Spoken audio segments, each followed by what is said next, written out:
If you're wondering what took place between Trump, Zelensky, and JD Vance in the Oval Office, I'm here to break it down because I watched that meeting from beginning to end, analyzed it from top to bottom. And originally, everybody was saying JD Vance sabotaged the peace deal.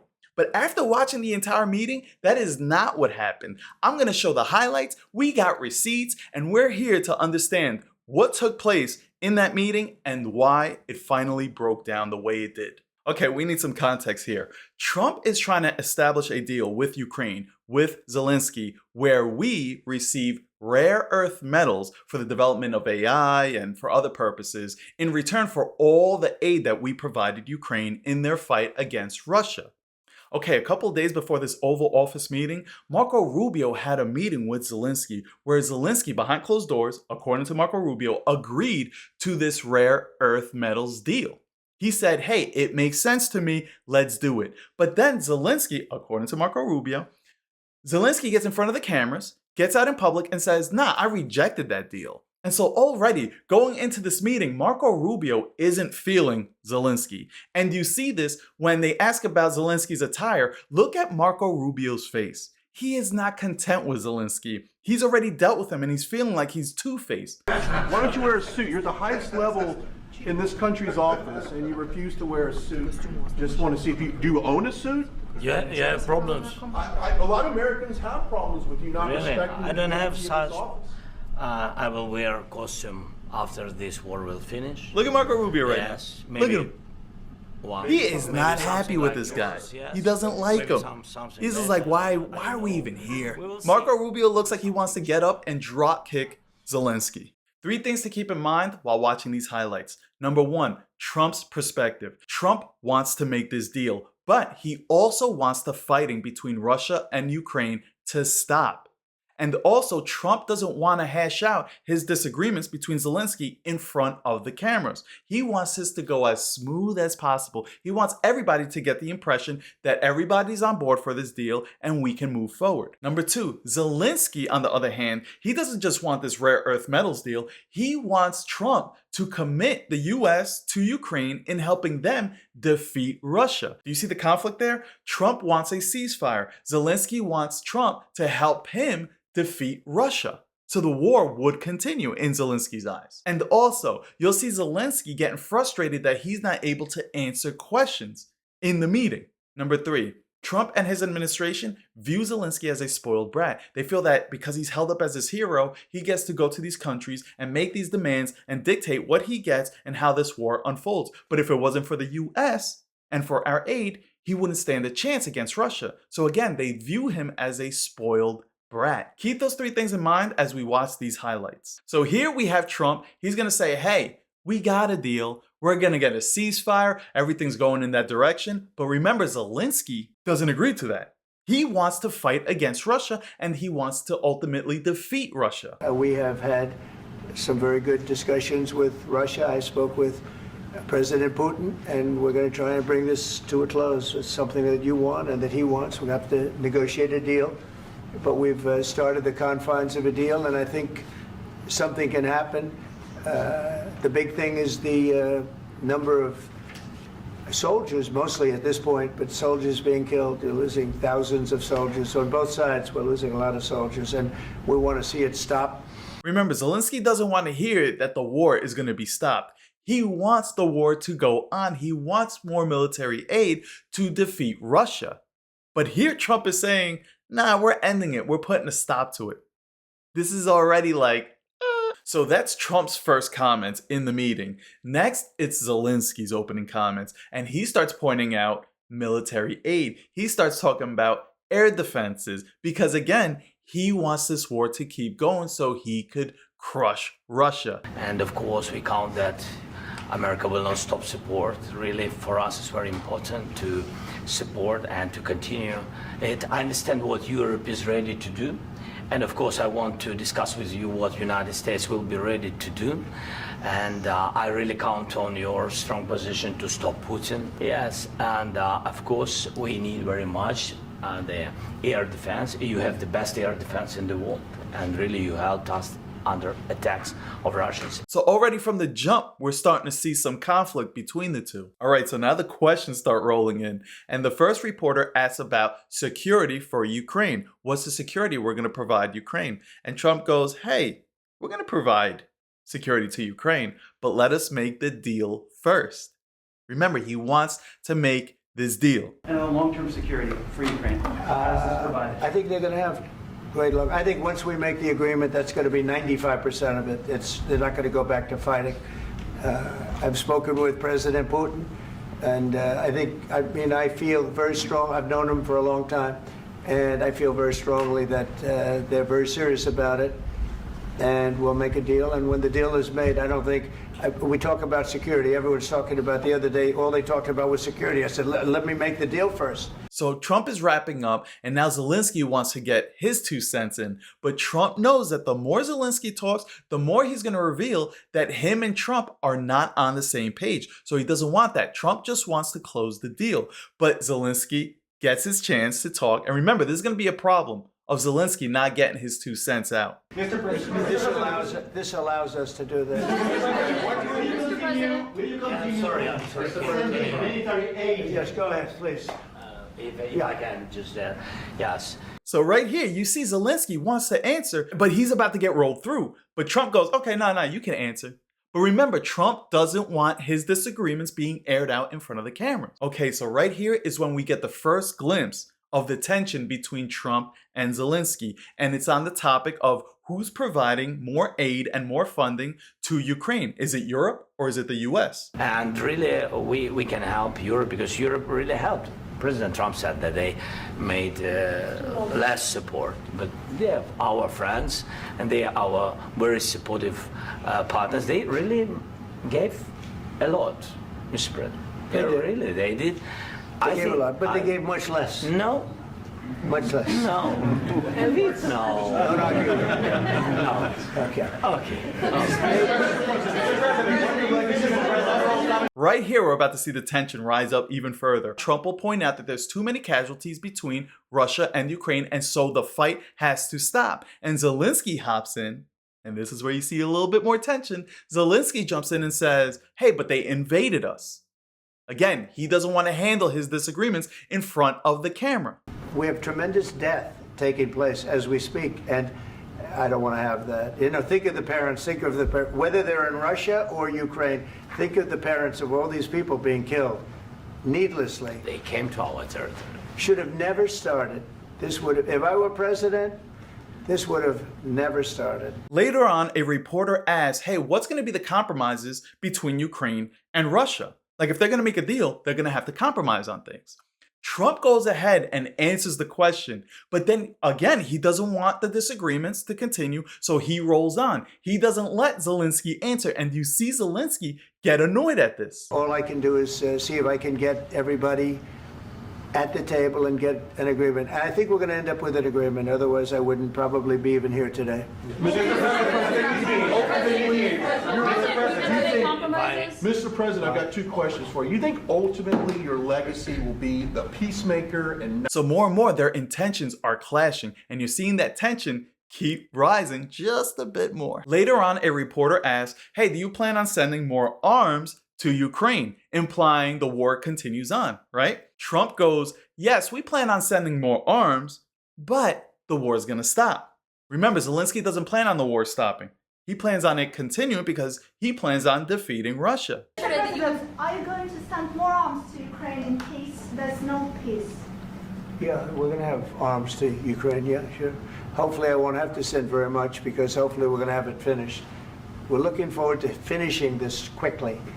We're not looking forward to sending a lot of arms. We're looking forward to getting the war finished so we can do other things. And then later on, Trump annoys Zelensky even more by saying, hey, once we get this deal in place, the war is over. What makes it even worse is that Trump rolls over to the next reporter, cutting off Zelensky. Zelensky shows his frustration. Trump doesn't want Zelensky's 2 cents. We'll deal with that behind closed doors. Remember that. Look at Zelensky and how he reacts. I don't think you're going to need much security. I think once this deal gets done, it's over. Russia's not going to want to go back, and nobody's going to want to go back. When this deal ends, I really believe this deal is going to be over. Well, Please go ahead. Thank you. Go ahead. Thank you so Mr. much. President, thank you. You hosted Macron and Keir Starmer at the White House this past week. Both Here's some more evidence that Trump's cabinet isn't too happy with Zelensky. I feel I have an obligation to try and do something to stop the death. If I can answer. Yes, if I can answer. Please, Sorry. go ahead. Please. And I do like your clothing, by the way. Yeah, really? Even though I think he's a Yeah, great guy, by the way. But I don't know if you two like each other. But you know what? I think No, he's I dressed. I think he's why? dressed I like beautifully. this guy. I don't know I think him. he's dressed beautifully. So I have more serious things than answer on such Yeah, questions. sure, that's I will okay. answer on more serious That's a good questions if I statement. can. Yeah, it's good. Yeah, so please, about security guarantees. Now, this is where everything takes a turn. Remember, Trump does not want to air out the disagreements in front of the public, in front of the media. He wants to do that behind closed doors. But here Zelensky goes on saying, hey, there is going to be no ceasefire. There will never be a ceasefire. This changes everything up. We can't just speak about ceasefire and speak and speak. It will not work. Just ceasefire will not never work because I'm like a president. I have this experience, and not only me. Ukraine before my presidency from the 2014, Putin broken 25 times. That's why we will never accept just ceasefire. It will not work without security guarantees. Now you're watching it break down in real time, and you can only imagine how annoyed Trump's administration is with Zelensky.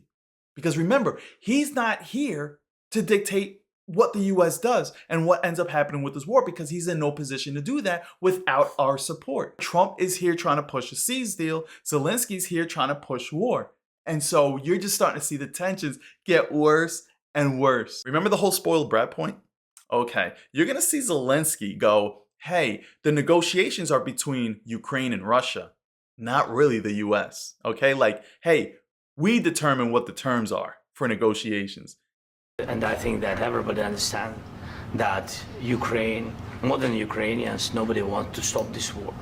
But at the future, any negotiations, it's understandable that two sides of the war, not Russia and the United States, because this is not the war between Russia and the United States. This is war of Russia against Ukraine and Ukrainian people. So these two sides will be at the will be at the negotiation table. His nation only exists right now because of us. And here he is telling us, oh no, y'all don't determine the terms, we determine the terms. That ain't good. Okay, this is gold because Zelensky's gonna make two big mistakes here. The first one is he's gonna warn the US that, hey, there's a fight between you and Russia coming if you don't help us now. Trump does not like this comment. You don't warn the US in front of Trump because Trump's legacy is about making America great, okay? You gotta remember that. So this lights the fuse in Trump. And later on, Zelensky's gonna do it again, and this is finally where he explodes. But that's the first mistake he's gonna make. The second mistake he's gonna make is he's gonna interrupt Trump when Trump is talking about this destruction in Ukraine. And Trump, you could see inside, he's just fuming. He's just like, this guy keeps talking, he keeps yapping, I'm about to go off. And when he will go there, if we will not stay, you will fight. Your American soldiers, it doesn't matter, do you have ocean or not, your soldiers will fight. Mr. President, would you be willing to visit Ukraine, maybe Kyiv or Odessa, which is known to be a dirty area of the Black Sea? It was my question. I'm sorry. I don't want to talk about Odessa now. Let's not talk about Odessa. I want to talk about making a deal, getting peace. We don't have to talk about Odessa, but a lot of cities have been destroyed. A lot of cities that are not recognizable. There's not a building standing. No. And a lot of things have Mr. to President, happen. you have to come and to look. No. We have very good cities. Yes, a lot of things been destroyed, but mostly cities alive, and people work, and children go to school. Sometimes it's very difficult. Sometimes closer to front line, children have to go to underground schools or online. But we live. Ukraine is fighting, and Ukraine lives. This is very important. And maybe it's Putin is sharing this information that he destroyed us. No, he lost 700,000 people, 700,000 soldiers. He lost everything. Trump visibly is getting more and more annoyed, more frustrated with Zelensky, but he's biting his tongue because, again, he just wants to make this deal. And after he makes this deal, then they can negotiate security. The reporter asks, hey, do you think you're aligning yourself too much with Putin? To Trump. Trump goes, I'm not aligning myself with anybody. I just want to make a deal. Worried that you align yourself too much with Putin. What's your message for them? Well, if I didn't align myself with both of them, you'd never have a deal. You want me to say really terrible things about Putin and then say, hi, Vladimir, how are we doing on the deal? That doesn't work that way. I'm not aligned with Putin. I'm not aligned with anybody. I'm aligned with the United States of America. And for the good of the world, I'm aligned with the world. Then J.D. Vance gets involved, and he says, hey, all the past administrations have gone hard against Putin, and what has that gotten us? Let's try diplomacy. You want me to be tough? I could be tougher than any human being you've ever seen. I'd be so tough. But you're never going to get a deal that way, so that's the way it goes. All right, one more question. I will respond to this. So look, for 4 years in the United States of America, we had a president who stood up at press conferences and talked tough about Vladimir Putin, and then Putin invaded Ukraine and destroyed a significant chunk of the country. The path to peace and the path to prosperity is maybe engaging in diplomacy. We tried the pathway of Joe Biden of thumping our chest and pretending that the President of the United States' words mattered more than the President of the United States' actions. What makes America a good country is America engaging in diplomacy. That's what President Trump is doing. Why are we going to keep trying all these endless battles? Let's try working something out. This isn't anything crazy, but the problem is Zelensky jumps in and tries to go toe-to-toe with J.D. Vance. This spoiled brat is trying to dictate how this is going to take place. He's saying, y'all don't really know what's going on. I know what's going on. And so this is when you finally see that last straw is about to take place. What kind of diplomacy, JD, you are speaking about? What do you mean? I'm talking about the kind of diplomacy that's going to end the destruction of your country. Yes, but if you Mr. President, with respect, I think it's disrespectful for you to come into the Oval Office and try to litigate this in front of the American media. Right now, you guys are going around and forcing conscripts to the front lines because you have manpower problems. You should be thanking the president for trying to bring an end to this conflict. Did you hear what J.D. Vance says? He goes, hey, why are you trying to litigate this in front of the media? This is for backroom discussions, and here you are trying to lay it out before the public. And so J.D. Vance starts laying out his talking points that should be happening behind closed doors, saying, hey, you guys are struggling right now to hold the front lines. Y'all don't even have the manpower. Those are supposed to be for the backroom discussions. But now J.D. Vance is like, okay, you want to litigate this in front of the media? Let's do it. And do you think that it's respectful to come to the Oval Office of the United States of America and attack the administration that is trying to prevent the destruction of your country? A lot of questions. Let's start from the beginning. Sure. First of all, during the war, everybody has problems. Even you. Okay, here Trump has reached his boiling point, his breaking point. He's had enough. Zelensky makes that fatal mistake of warning the US again, and that's when Trump just lets loose. But you have nice ocean and don't feel now, but you will feel it in the future. God bless. You don't know that. God bless. God bless. You will not have a war. Don't tell us what we're going to feel. We're trying to solve a problem. Don't tell us what we're going to feel. I'm not telling you. Because you're in no position to dictate that. That's exactly what you're doing. You're in no position to dictate what we're going to feel. We're going to feel very good. You will feel influence. We're going to feel very good and very strong. You will feel influence. You're right now not in a very good position. You've allowed yourself to be in a very bad position, and he happens to be right about it. From the very beginning of the war. You're not in a good position. You don't have the the cards right now. With us, you start having not cards. playing cards. Right now, you don't. You're You're playing cards. Mr. President. You're I'm playing very cards. serious. You're I'm gambling the with the president lives in of war. millions of people. You're gambling with World War III. What do you think You're about? gambling with What do you World think War about? III. And what you're doing is very disrespectful to the country, this country. That's with back all to you. respect to your Far country. more than a lot of people said very they respect. should have. Have you said thank you once this A lot entire of meeting? times. He should have kept his disagreements, his concerns for the backroom negotiations, but instead he wanted to bring it out in front of the media, and Trump was trying very hard.